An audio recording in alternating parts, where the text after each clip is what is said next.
लफ्जी तर्जमे सां गॾोगॾु जेके ज़रूरी कुछ महरूज़ात तव्हांजे आॾो पेश करे इंशाअल्लाह ताला अव्हां खां इजाज़त वठंदासीं, दुआ पिनंदासीं।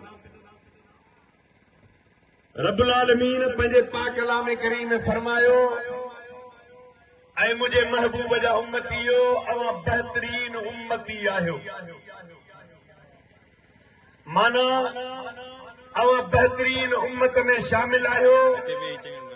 ॿी जेका आयत करीम सूरत फातिह जी अव्हां जे आॾो तिलावत कयमि, उहे अक्सर बेशतर अहले सुन्नत जमाअत वारनि खां हटी करे ही ॿिए धुर वारा अव्हां खे पंहिंजे तकरीर जो आगाज़ इन खां शुरू कंदा आहिनि ऐं छा चवंदा आहिनि, इहा ई आयत पढ़ी तोखे मूंखे ॿुधाईंदा आहिनि त बाबा इय्याक नअबुदु व इय्याक नस्तईन, ए अल्लाह असीं तोखां मदद था घुरूं ऐं तो करीम रब जे बारगाह में इल्तिजा था कयूं, तो करीम रब खां ई मदद तलब था कयूं।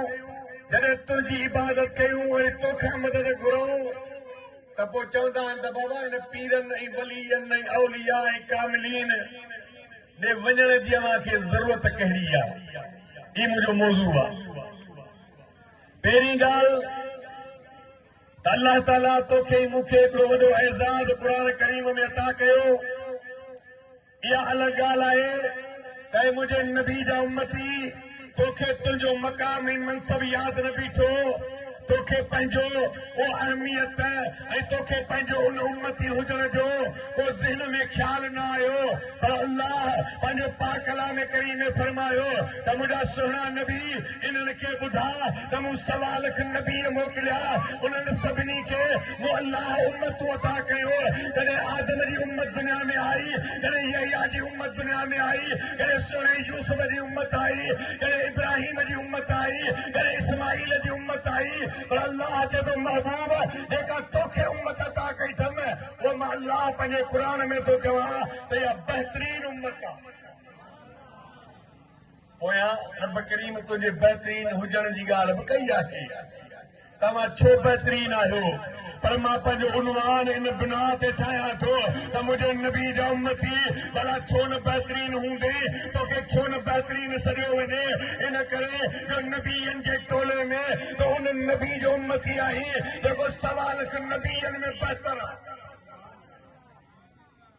जेको 1.25 लाख नबीअनि खां बहितर आहे, जंहिंखे अल्लाह ताला सरदारी जी पग मथे ते रखी, जंहिंखे अल्लाह नबीअनि जो ताजदार करे दुनिया ते मोकिलियो, जेको मुंहिंजो ई तुंहिंजो महबूब दुनिया ते आयो।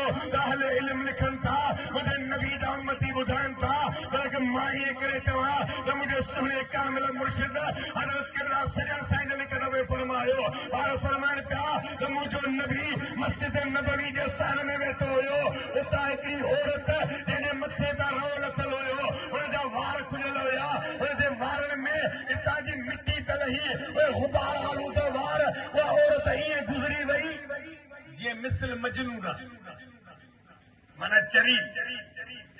मुंहिंजे आका अलैहिस्सलातु वस्सलाम रहमत वारे हबीब जे ज़ात छो सहाबी हो, इन औरत जो छा हाल आहे, इहा औरत छो ईअं घुमंदी थी वठे त मुंहिंजे नबी जे हिकिड़े सहाबी चयो या रसूल अल्लाह इन औरत जो पुट गुम थी वियो आहे। छा गुम थी वियो आहे? पुट गुम थी वियो आहे।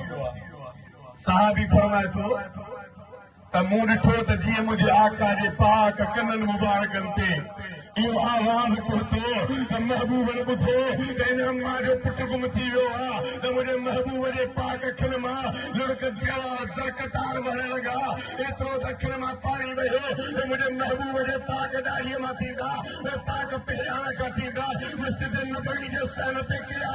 सहाबी चए थो रब जो कसम आहे असां इल्तिजाऊं था कयूं त मुंहिंजा सुहिणा नबी पुटु तो न औरत जो गुम थी वियो आहे, अव्हां छा लेता हो? त मुंहिंजे ग़ैबदान नबी जवाब में फरमायो, ओ सहाबियो अव्हां हिन मंज़र ऐं मनसब खे ॾिसो पिया था, मां मुस्तफ़ा हिते बि ॾिसां पियो थो, मां मुस्तफ़ा क़यामत खे बि ॾिसां पियो थो। ऐं मुंहिंजा उम्मती हो, ऐं मुंहिंजा ग़ुलामी हो, ऐं सहाबी हो। ऐं मां मोहम्मद खे ॿुधायां थो त मुंहिंजे आॾो क़यामत जो मंज़र पेश थी वियो आहे। मां मुस्तफ़ा करीम उन ॾिहारे ते पंहिंजे मथे तां नबूवत जो ताज लथल हूंदो। हिक हिक उम्मतीअ खे मुंहिंजे नबी फरमायो, मां इहे जाचीदो वठंदुसि जे जीजल पंहिंजे पुट खे जाचे रही आहे। हाणे तूं सम्झी सघी थो त तुंहिंजी अहमियत केतिरी आहे। तूं मां त पंहिंजे नबी सां मुहबत वफ़ा न कई आहे। कॾहिं तुंहिंजे ई मुंहिंजे ज़बान मां अहिड़ो आवाज़ न निकितो आहे। कॾहिं तो त पंहिंजे साईं सां कॾहिं मुहबत जो इज़हार ई कोन कयो आहे। पर उलमा खां पुछी ॾिस, मुंहिंजे नबी फरमायो जॾहिं जबल उहद मुंहिंजे नबी जे पुठियां ते आयो त उलमा था ॿुधाइनि त मुंहिंजे नबी खे ॿुधायो वियो, या रसूल अल्लाह जबल उहद पुठियां थो अचे त मुंहिंजे महबूब फरमायो, ए उहद जबल खे बीह, मदीने जे मीर फरमायो इहो असां सां मुहबत कंदो। तवज्जो कजा, मुंहिंजे नबी फरमायो इहो असां सां मुहबत कंदो आहे। वरी पाण फरमाइनि था असां हिन उहद जबल सां मुहबत कंदा आहियो। मूंखे ॿुधा, जेको पत्थर ई जबल आहे जेकॾहिं मुंहिंजे नबी सां मुहबत थो करे, ऐं मुंहिंजो साईं फरमाए थो इन जे मुहबत जे एवज़ में मां मुस्तफ़ा बि इन उहद सां मुहबत थो कयां, त मां चवां थो मुंहिंजे नबी जा उम्मती कॾहिं टाइम मिली वञे को अधु कलाक के 5 मिंट 10 मिंट बि तन्हाई में वेही तूं रुगो मुंहिंजे महबूब जे पाक मदीने जे मुंहुं करे मुंहिंजे नबी सां मुहबत जो इज़हार कर। मुंहिंजो ईमान आहे त गुंबद किज़रा मां अॼु बि आवाज़ ईंदा, ओ फलाणा फलाणे जा पुट तोसां मुंहिंजी मुहबत आहे। पर तूं करे त ॾिस, तोखे ख़बर हुजणु खपे त मुंहिंजे साईं जो दर्जो केतिरो आहे। अवल त हिन ॻाल्हि खे ज़हन में विहार त अल्लाह ताला मुंहिंजे मुस्तफ़ा करीम सल्लल्लाहु अलैहि वसल्लम खे केतिरो दर्जो ऐं मक़ाम अता कयो आहे। उलमा खां पुछी ॾिसो, क़ुरान करीम ॿुधाए थो रब्बुल आलमीन ॿ अहिड़ियूं कॉन्फ्रेंसूं कयूं, उन खां पोइ हिकिड़ी टी कॉन्फ्रेंस थियणी आहे। ॿ थी वयूं, हिकु थियणी आहे। भला अल्लाह कहिड़ी कॉन्फ्रेंस कई? हिकु त सभिनी इंसाननि जे रूहनि खे गॾु करे मुंहिंजे अल्लाह हिकिड़ो वाइदो वरितो हुयो। मुंहिंजे करीम रब चयो हो, अॼु इक़रार कयो अलस्तु बिरब्बिकुम, छा मां तव्हांजो रब न आहियां? त जेतिरा बि रूह उते हुया उनमें नबीअनि जा रूह बि हुया, उनमें तुंहिंजा ई मुंहिंजा रूह बि हुया, उनमें काफ़िरनि जा रूह बि हुया। पर जॾहिं इक़रार जो वारो आयो त उलमा लिखनि था त सभिनी खां पहिरीं ॻाल्हाइण वारो मुंहिंजो साईं करीम सल्लल्लाहु अलैहि वसल्लम आहे। उन्हनि फरमायो अलस्त बिरब्बिकुम जे जवाब में कालू बला, मुंहिंजा मौला सां इक़रार था कयूं। जॾहिं मुंहिंजे नबी इक़रार कयो, पोइ सवा लख नबीअनि जे रूहनि इक़रार कयो, उन खां पोइ आलम अरवाहनि इक़रार कयो त रब्बुल आलमीन फरमायो हाणे नबीअनि जे रूहनि खां सवा ॿिया सभई रूह हलिया वञो। अल्लाह ताला जे बारगाह में सवा लख नबीअनि जे रूहनि खे जमा कयो वियो। क़ुरान चए थो वइज़ा ख़ज़ल्लाहु मीसाक़ नबीन जे उन तर्जुमे ऐं तफ़सीर में उलमा लिखनि था त रब्बुल आलमीन उन नबीअनि जे रूहनि जे कॉन्फ्रेंस में हिकिड़ो ऐलान फरमायो, हे नबीओ मुंहिंजो महबूब तव्हां वटि अची वञे त पोइ तव्हांखे छा करिणो आहे? क़ुरान चए थो त हुन ते ईमान बाणींदो, हुनजे दीन जी मदद बि कंदो। जॾहिं सभिनी इक़रार कयो त रब चए थो हिक ॿिए ते शाहिद बिहो। जॾहिं हिक ॿिए ते शाहिद बीठा त अल्लाह चए थो वअन माकुम मिन शाहिदीन, मां रब तव्हां सां शाहिदनि में आहियां। इंडिया जो हिकिड़ो वॾो आरिफ थी गुज़रियो आहे, उन लिखियो त भला अल्लाह ताला पंहिंजे शाहिदी जी छो ॻाल्हि कई? तवज्जो कर, मां ॾाढी कम जी ॻाल्हि तोखे ॿुधाइण आयो आहियां। अल्लाह ताला शाहिदी जो इज़हार छो कयो? रब्बुल आलमीन फरमाए थो मुंहिंजा सुहिणा नबी, नबीअनि जो तइदाद आहे उहे 1.25 लख आहिनि। उन्हनि में जेकॾहिं तो मुस्तफ़ा जे लाइ मां अल्लाह उन्हनि खां गवाही थो वठां, उन्हनि खां ईमान जी तक़ाज़ा थो कयां, उन्हनि खे चवां थो त मुंहिंजे नबी ते ईमान आणियो त 1,23,999 बाक़ी बचंदा। ऐं मुंहिंजा सुहिणा नबी इन अंग खे पूरो थो कयां, तुंहिंजे लाइ गवाही थो वठां ऐं तुंहिंजे लाइ शाहिदी थो ॾियां।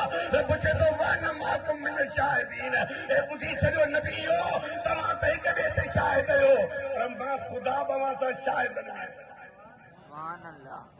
बुजुर्गान दीन फरमाइन था भला रसूलुल्लाह जी ज़ात अल्लाह जे इल्म में तो हुयो अल्लाह आलिमुल गैब है खुदा के तो खबर ही त मां पंहिंजे महबूब के पछाड़ी में मोकिलींदुमि मुंहिंजो नबी आदम जे दौर में कोन वेंदो मुंहिंजो नबी इब्राहिम जे दौर में कोन वेंदो मुंहिंजो नबी नूह जे दौर में कोन वेंदो मुंहिंजो नबी ईसा अलैहिस्सलाम जे दौर में कोन वेंदो जॾहिं अचो ई आमिना जो लाल हुन सभिनी खां पछाड़ीअ में आहे त पोइ अल्लाह ताला उन्हनि खे पियो चए तव्हां वटि अची वञे त ईमान आणिजो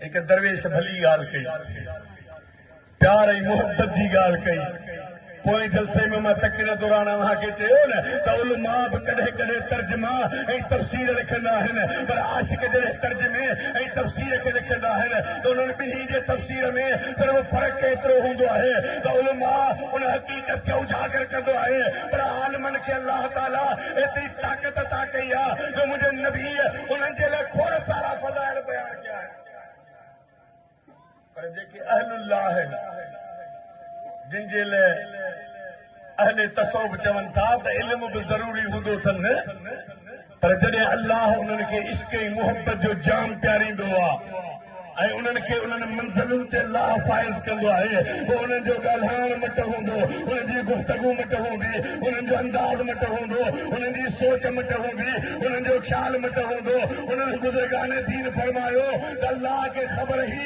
रब खे इल्मु हो त मुंहिंजो नबी आख़िरी नबी आहे उन्हनि जे दौर में कोन ईंदो पर रब उन्हनि खां ईमान जी तकाज़ा छो पियो करे ख़ुदा छाले पियो चवे त मुंहिंजे नबी ते ईमान आणिजो बुज़ुर्ग फरमाइनि था त ख़ुदा चाहे पियो हिकिड़ी ॻाल्हि वाज़े थी वञे हेॾे तवजो आहे त अल्लाह चाहे पियो त हिकिड़ी ॻाल्हि वाज़े थिए उहा कहिड़ी ॻाल्हि आहे रब चए पियो त आदम सोहरा जॾहिं तूं पंहिंजे दौर में पंहिंजे उम्मतनि खे तबलीग कंदे न त तुंहिंजे उम्मतनि जो कलमो हूंदो ला इलाहा इल्लल्लाह आदम सफ़ीउल्लाह इब्राहिम तुंहिंजो कलमो हूंदो तुंहिंजी उम्मत पढ़ंदी ला इलाहा इल्लल्लाह इब्राहिम खलीलुल्लाह ऐं मूसा अलैहिस्सलाम तुंहिंजी उम्मत कलमो पढ़ंदी ला इलाहा इल्लल्लाह मूसा कलीमुल्लाह हर नबी जी उम्मतनि खे अलॻि अलॻि कलमो मिलियो पर अल्लाह चए थो नबीओ तव्हांजो कलमो इहो न आहे उन आरफ लिखियो त रब चए थो लितुमिनन बिही तव्हां मुंहिंजे नबी ते ईमान आणियो